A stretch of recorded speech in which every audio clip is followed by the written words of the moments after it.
Washington سے ہمارے bureau chief مقتصد Dar کی رپورٹ کے مطابق آج امیر جماعت اسلامی حافظ نعیم الرحمان کی گلشن صغرا دھول احمد آصف دھول چودھری شرجیل دھول نے استقبال کیا۔ امیر صوبہ ڈاکٹر طارق سلیم ان کے ہمراہ تھے۔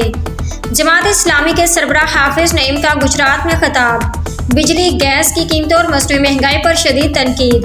آج جماعت اسلامی کے سربراہ حافظ نعیم الرحمان نے گجرات میں ایک اہم خطاب کے دوران ملک میں بڑھتی ہوئی بجلی اور گیس کی قیمتوں کے خلاف سخت الفاظ میں تنقید کی۔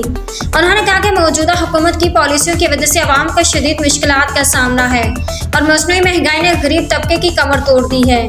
حافظ نعیم نے کہا کہ بجلی اور گیس کی قیمتوں میں بار بار اضافے نے عوام کے مسائل میں اضافہ کیا ہے اور حکومت عوامی مسائل کو حل کرنے کے بجائے مزید مشکلات پیدا کر رہی ہے۔ انہوں نے مطالبہ کیا کہ حکومت فوری طور پر ان قیمتوں میں کمی کرے اور عوام کو ریلیف فراہم کرے۔